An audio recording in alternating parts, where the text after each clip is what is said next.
Yo, what is up, guys? SK here, and today we're going to be reviewing Deceive Inc., or otherwise known as Deceive Incorporated, however you want to say it. First, I'd like to give a massive shout out to the guys at Keymailer for the free review copy, as well as the team at Tripwire Interactive and Sweet Bandit Studios for bringing us this highly addictive game of espionage and subterfuge. So, as the name of the game states, you have to deceive your way to victory in either solo mode or squad mode in a team of 3. Alright, so I gotta do the voice for this part. Your mission, should you choose to accept, is to break into the vault at one of the 4 randomly chosen maps as one of the 8 agents you can unlock. Each agent has their own special expertise, as well as their own passive and active skills and weapons that they can use to accomplish their mission. And it is up to you to master them and come out on top. Everyone is your enemy, even your friends. Even the nice lady walking by, she could be an enemy. The chair sitting at the table, that can also be an enemy. No one is safe, and no one can be trusted. Now that we got that out the way. So yeah, Deceive Inc. is a game where no one can be trusted to be who they say they are. You load into a map in a holographic disguise along with 8 other agents in solo mode or 11 other agents in squad mode. From there, you have to collect data which can be used to either receive perks from locked boxes, heal yourself when damaged, or open doorways that will put you closer to your objective. Throughout the map, there are higher tier NPCs that represent locked doors and rooms you'll need to access in order to reach your ultimate objective, the vault, where your prize is located. You have workers who are represented as green, guards who are represented as blue, technicians who are represented as purple, and the VIP, who is represented as the crown. As a main part of espionage, you'll have to change your hologram to fit certain areas in the map, or just to throw off anyone who might be after you. Every NPC is a potential cover, but also a potential operative. You start as a gray-colored NPC, which is basically a civilian. Throughout the main area of the map, the types of NPCs differ, but as you progress into different colored doors, you need to be the correct disguise to avoid drawing attention. As a worker, you can only go into the green locked rooms, whereas as a guard, you can go into green and blue rooms. The technicians can go into any rooms, but you won't normally see them out on the main floor, and if you do, that is very suspicious. The VIP is different. They can enter any room, and the NPC will go anywhere on the map. Out of all the games I've played, I've only ever seen one VIP on the map at a time. So if you see 2 of them, one of them is likely a phony. You're a phony! Hey, this guy's a great big phony! As you progress towards the final objective, the number of NPCs dwindle, and the only NPC types you can run into will be guards and technicians, and maybe the VIP. Once you claim the objective, then you have to make your way to the extraction point to win the game. While you're heading to the extraction point, things get tougher, because now the objective is constantly pinging your exact location to the remaining agents in intervals. So you have to be fast and slick if you want to escape, or you can put your weapon to good use and blow away the competition. How you choose to play is entirely up to you. That being said, if you don't want to push the objective or you would rather let the other agents do all the hard work, you can also play that way. But Iris, your handler, she'll berate you the entire time. Vault terminal deactivated by rivals. Embarrassing. Vault terminal deactivated. Your competition is serious. A vault terminal deactivated. Next time, try to do it yourself. One of the key things that makes this unique, especially as a spy game, is that whatever direction you're walking is where your character is actually going. So you can turn the camera and you can look behind you while your character is still walking in the direction that you're walking. That's the way your hologram will be facing. However, your spy will be facing the other way, so you can look around and view people around you to see if they're doing suspicious activity. This goes to be the same when you're doing other activities such as scanning objects or hacking objects and then going into different doors. So each agent falls into one of 4 types. There's the Vanguard, the Scoundrel, the Disruptor, or the Tracker. And each agent has a specific expertise they can use. This is like your active skill.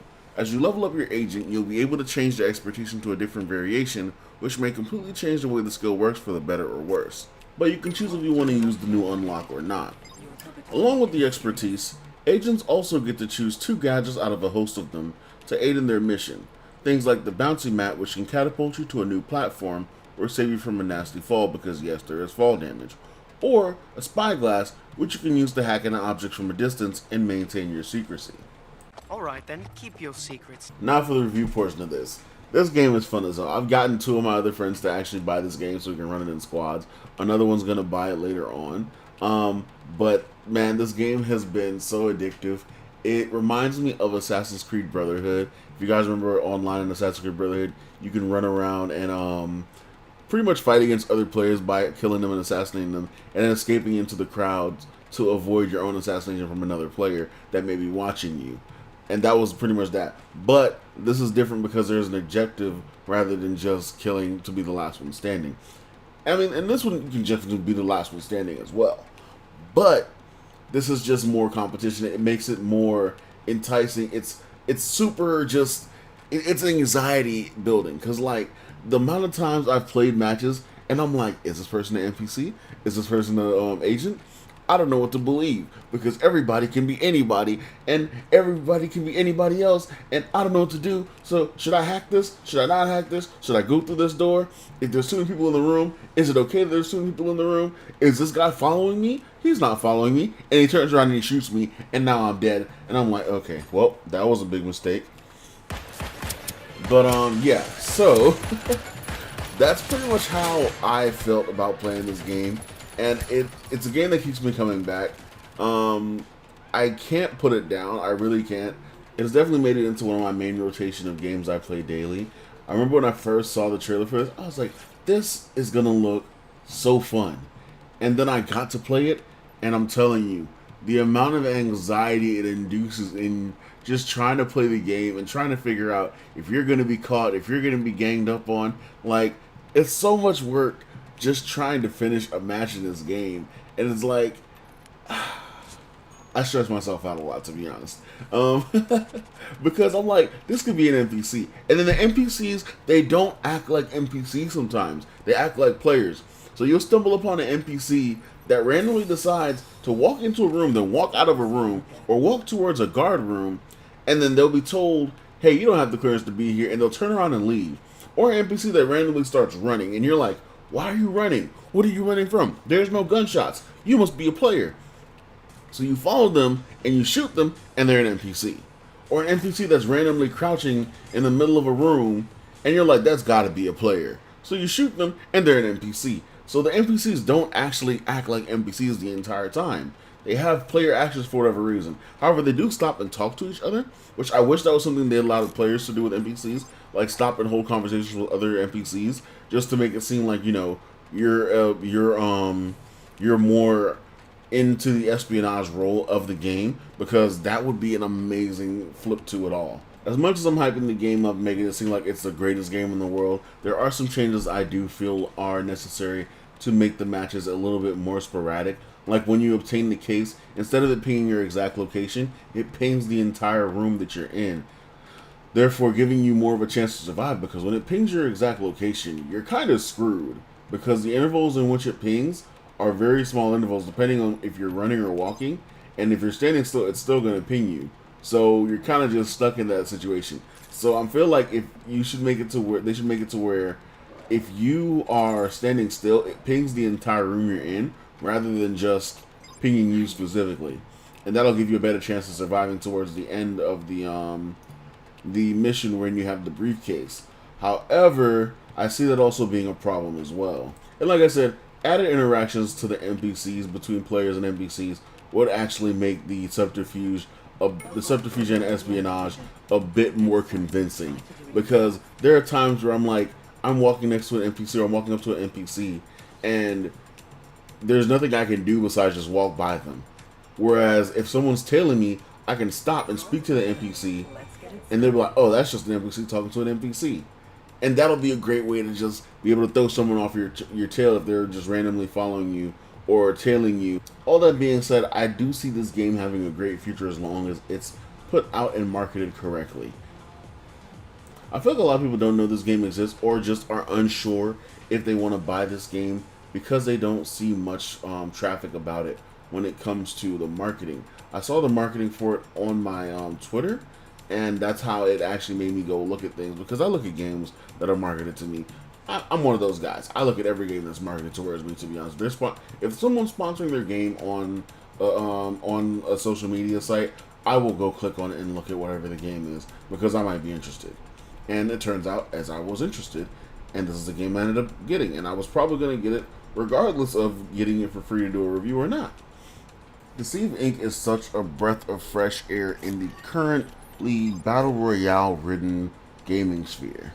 I mean, sure, it does have shooting, so it would technically be an FPS, but it has other elements to the game that makes the game fun. The matches in Deceive Inc. can be very short and quick, or long and drawn out, just depending on how the lobby feels like playing. That being said, if you're the last person on the map, you will not know you're the last person on the map. While in game, you don't have an exact player count of who's still in the map with you. So if two players end up managing to kill each other off by accident, or one of the guard NPCs end up managing to kill a player, and you are the last player, you won't know. You'll just be sitting there waiting for someone to do something, especially if you plan on playing in a slow-paced way. And that has happened before, where I've seen someone and watched them just sit there and wait for things to happen, with not realizing they're the only person left on the map. And when you're in view mode, you can cycle through the rest of the players. And it's ridiculous that it happens like that. But it's also pretty hilarious. Now, with that being said, I might also be wrong, because I might even let you spectate players that have broken their cover at some point during the match. And in some of these matches, there are some people that are so deep cover, they are ingrained in playing their part of who they're disguised as, because they will follow you the entire game, or they will just sit around and play an NPC the entire game until the last moment where they need to pounce on you. And then that's when you realize this person wasn't an NPC all along. This person was a player. It happens like that. I promise you, I've witnessed it. I've seen it. It has happened to me.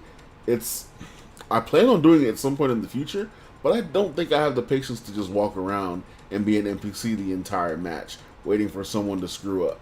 And the last thing I want to address is going to be the monetization in the game. There are loot boxes that give you spray cans and color palettes of different characters' outfits, as well as there's a store that sells the outfits at random that refreshes, I believe, every few hours or so.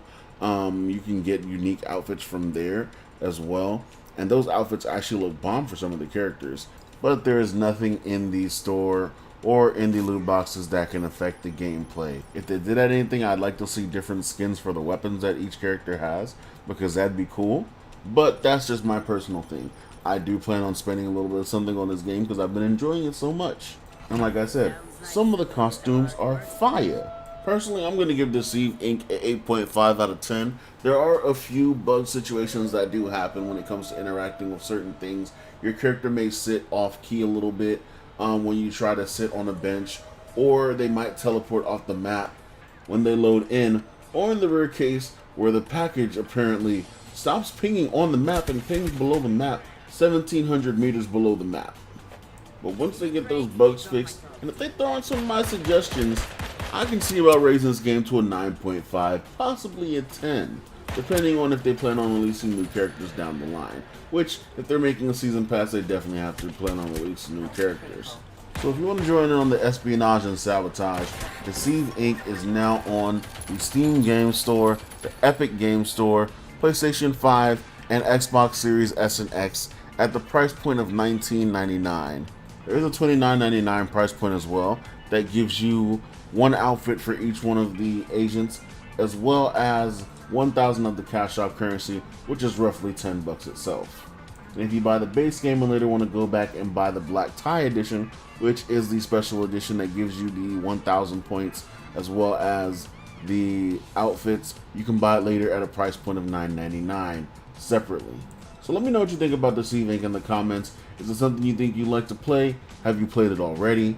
And it doesn't really matter what platform you play on, because the game does support crossplay, and that goes across all platforms.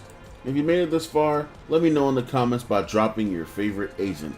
Mine personally is Cavalier. I've played her since the beginning. I unlocked her. She was the first character I unlocked, and I've been playing her since.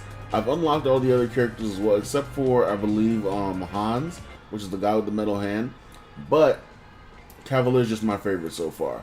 Anyway, thank you guys for watching. I'll catch you guys in the next video. It's been SK, and this has been my Deceive Inc. review.